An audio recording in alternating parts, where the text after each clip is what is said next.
Hello' guys, পুনৰ এটা নতুন ভিডিঅ'ৰ যোগেদি মোৰ চেনেলটোলৈ আপোনালোক সকলোকে স্বাগতম জনাইছোঁ। আশা কৰোঁ আপোনালোক সকলোৰে ভালেই। তো টাইটেলটো দেখি নিশ্চয় গমেই পাইছে আজিৰ ভিডিঅ'টো কিহৰ ওপৰত বনোৱা গৈছে। চ' ব'লক অলপো দেৰি নকৰি আজিৰ ভিডিঅ'টো আৰম্ভ কৰোঁ।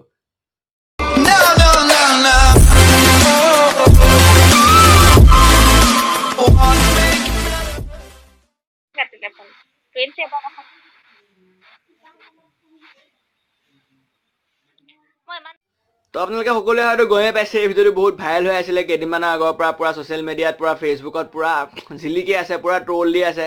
কিন্তু মোৰ মাই পইণ্ট অফ ভিউ মই ভাবিছিলোঁ যে ইয়াৰ ওপৰত ক'বলৈ একো দৰকাৰ নাই। এইবিলাক কিবা অলপ মানে বেলেগ ধৰণৰ বহুত কৰিবলগীয়া আছে। এতিয়া অসমত বানপানী হৈ আছে, কৰোণা হৈ আছে, সেইবিলাক ওপৰত ক'ম বুলি ভাবি আছিলোঁ। কিন্তু যেতিয়া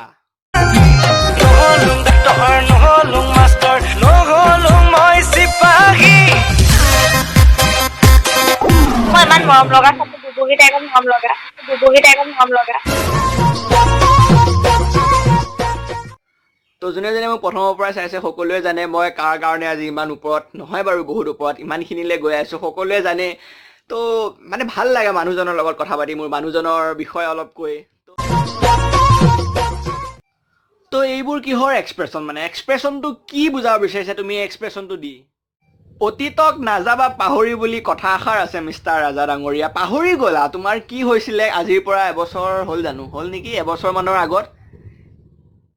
তোমাৰ পৰানো কি আশা কৰিম? তুমি যেতিয়া এখন মিছা বিয়া বনাই দিব পাৰা, এখন ডুপ্লিকেট বিয়া বনাই দিব পাৰা, 415K ছাবস্ক্ৰাইবাৰ্ছ থকাৰ পাছতো যদি তুমি ইমান ফাল্টু ধৰণৰ ভিডিঅ' বনাব পাৰা, তেন্তে তোমাৰ পৰা আৰু কি আশা কৰিব ৰাইজে? ইমান নাম্বাৰ 1 ৰষ্টাৰ হয় তুমি অসমৰ।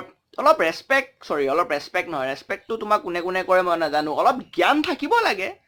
জ্ঞানো চবৰে থাকে, কাণ্ড জ্ঞান থাকিব লাগে অলপ। চ' এই চেপ্টাৰটো এইখিনিতে ক্ল'জ কৰিছোঁ। যিটো মই মেইন টপিকক লৈ পিনে ভিডিঅ'টো বনাবলৈ আহিছিলোঁ, তো সেইটো ভিডিঅ'খন মই কওঁ। চ' বৰ্তমান অসমৰ পৰিস্থিতি হয়তো সকলোৱে জানে। কৰোণাৰ আক্ৰান্তৰ সংখ্যাও দিনক দিনে বাঢ়িবলৈ ধৰিছে, দ্ৰুত গতিত বাঢ়িবলৈ ধৰিছে। কিন্তু তাৰ লগতে যিটো বৰ্তমান আমাৰ অসমৰ যিটো ডাঙৰ সমস্যা, প্ৰত্যেক বছৰ যিটো জ্বলন্ত সমস্যা, বানপানী। চ' বৰ্তমান বানপানী ইমান ভয়ানক ৰূপে বাঢ়িবলৈ ধৰিছে বৰ্তমান অসমত এইখিনি সময়ত।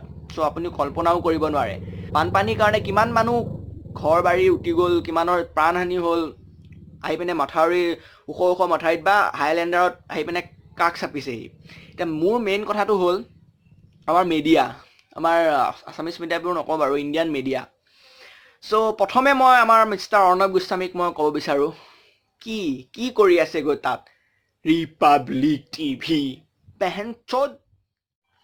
চ' কিয় আপুনি এনেকুৱা? আমাৰ অসমৰ যে এটা বহুত ডাঙৰ এইটো সমস্যা, এইটো কিয় নেশ্যনেল টিভিত আপুনি প্ৰকাশ নকৰে?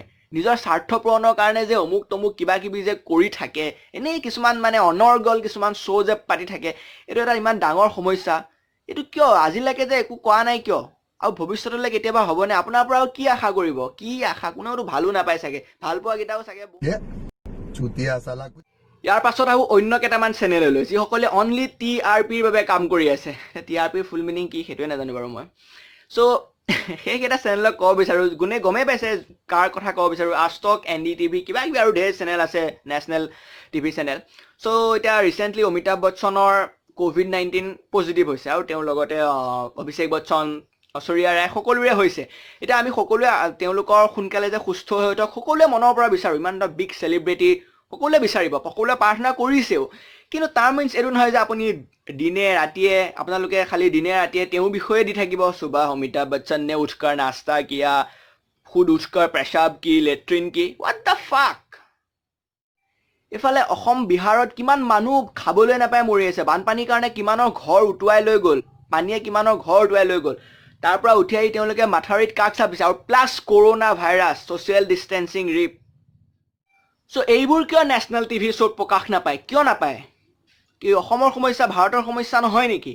আৰু এইটো বানপানী এইবাৰে যে হৈছে সেইটোতো নহয়, আদি অনন্তি কালৰ পৰা এইটো চলিয়ে আছে জ্বলন্ত সমস্যা, ৰাষ্ট্ৰীয় সমস্যা। আৰু যিটো আশা আছিলে, একমাত্ৰ আশা অৰ্ণৱ গোস্বামীৰ দ্বাৰা তেওঁ নেশ্যনেল টিভি শ্ব'ত প্ৰকাশ কৰিব পাৰে, লাউৰাই সিও নকৰে। কিয়? কি কৰি আছেগৈ তাত আপুনি? নিজৰ স্বাৰ্থ পূৰণৰ কাৰণে ৰাজ্যখনৰ কথা, নিজৰ মাতৃভূমিৰ কথা কি নাভাবে? বছৰিকে তাত গাণ্ড মাৰি আছে। তো এইখিনিয়ে ক'ব লগা আছিলে। তো যদি ভিডিঅ'টো ভাল পালে তেনেহ'লে শ্বেয়াৰ কৰিব, বাকী একো কৰিব নালাগে। শ্বেয়াৰ কৰক, যিমান পাৰে শ্বেয়াৰ কৰক, যাতে আমাৰ অসমৰ বাহিৰে ভাৰতৰ বিভিন্ন ৰাজ্যৰ মানুহে যাতে গম পায় অসমত কি হৈ আছে। বানপানী বুলি যে কিবা এটা অসমত যে হৈ থাকে, কৰোণাৰ লগে লগে এতিয়া কি হৈ আছে মানুহৰ পৰিস্থিতি সকলোৱে যাতে গম পায়। তো ময়ো যাওঁ এতিয়া।